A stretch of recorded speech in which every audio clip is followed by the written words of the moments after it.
viewers, welcome to yet another episode of Plan B with Anthony Kirori. Today we are going to delve into matters land. We've seen land evictions left, right and center. We've had a lot of problems in the land sector, and today we are going to give alternative solutions to some of these challenges.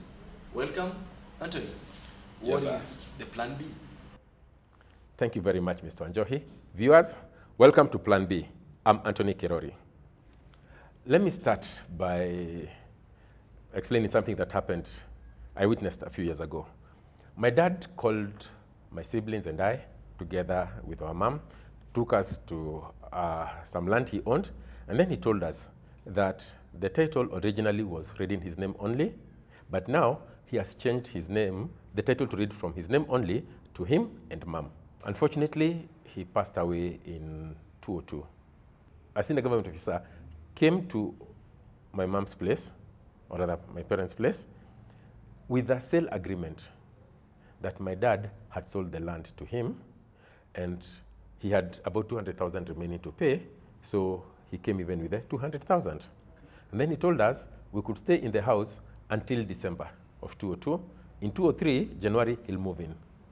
Now, what saved us was the knowledge that that particular property, the title was under both dad and mom. Now, viewers, what I'll say may not sound good. Forgive me for that, but allow me to. We may own properties. Unfortunately, sooner or later, all of us, including me, we will all die. We'll leave the properties behind.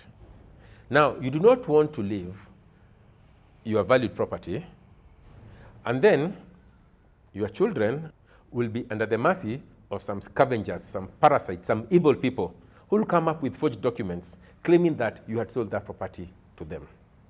So the advice I will give is, if you own property, look for one person. Surely there must be one person you can trust. Add that person to the title, and you don't have to announce it to the world. Just, it's only the two of you, and maybe the immediate family that need to know that. Now, let's come back to what we are discussing. We recently saw some Asian family being evicted from their house in Westlands, and we've seen many people being evicted from their property. Mr. Anjohi, allow me to ask you, where you are staying, do you know when the lease is expiring? No, I don't. In upcountry, Ushago, do you know when the lease is expiring? No, I don't. Viewers, where you are staying, do you know when the lease is expiring? Ushago Kwenyu, your upcountry home or your upcountry land, do you know when that lease is expiring? You see, unfortunately, if let's say a lease was signed in 1923, 30th of November, for 99 years. So if there's some crafty people in the Ministry of Lands and they have that knowledge, once that lease expires and you've not gone to renew it, I believe that land is up for grabs. So people within the ministry, they can be able to generate another title for somebody else, and that would be legal. So to avoid this from happening, I would say this: we need to get ourselves from out of the box. What do I mean by out of the box? The Europeans, the British, when they colonized us, they put us in a box. They made titles with, let's say leasehold titles with a certain time frame, like 99 years, so that when that time frame ends, you have to renew that land. Now, they knew the people who they were giving the titles to has probability to not be alive in the next 99 years. So basically, they set up a system whereby their children or great-grandchildren will be able to control us when the time comes. So it's like divide and rule. Now, us, instead of using our minds and freeing ourselves and getting out of the box, we've insisted on staying inside this box and fighting within laws that are not conducive to us. So, Plan B, what's the first step? Parliament should come up with a law that does away with the time frame in the lease, in the land lease, so that whatever land was there that was named, the title was under your grandfather's name, under my grandfather's name, the land should perpetually remain within the family unless we sell it. Okay. So for all the native Kenyans who own land, the lease, the time frame should be removed. The only place a time frame could be ideal or should be used is when a foreigner is involved. Now, the second part, it's common for someone to have a title, and then you find another one or two other people come in with another original title. Then you have to go to court. When the gentleman who came to claim our land, our home, after my dad passed away, when he asked the lawyers, if you were to go to court, what would happen? The lawyer said he could be fined, what, maybe 20, 30,000. That was peanuts to him. So we need to change the law a bit. What do I mean by that? First of all, the Ministry of Lands should set up a system whereby whenever any official of the Ministry of Lands is involved in any land dealings, the logging credentials should be captured such that the name and the ID will be known. So that whether it's a week or a year, 10 years down the line, you'll be able to know so and so was involved in this particular deal. So that, rather was involved in this particular land transaction.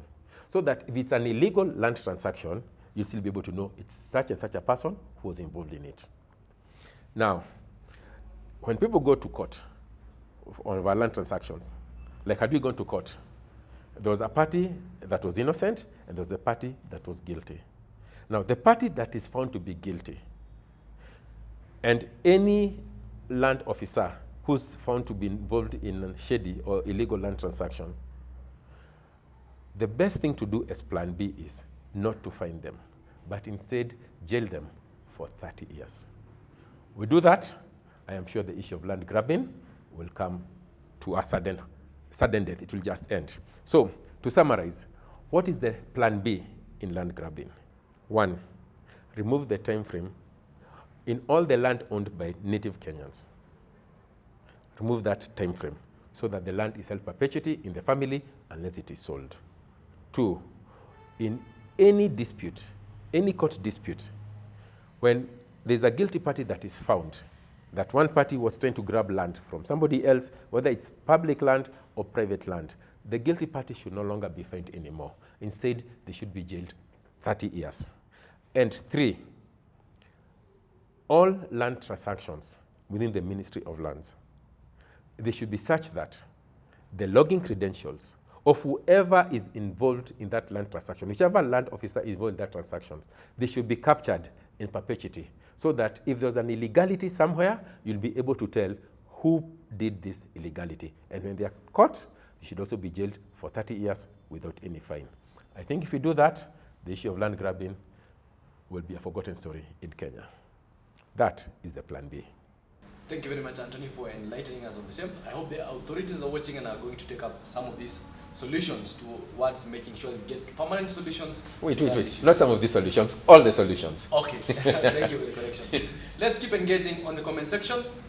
Keep sharing the content. Tag any landowner or any prospective landowner to come and watch this amazing content. I've been your host, Onjoy Monge, and that has been Plan B with Anthony.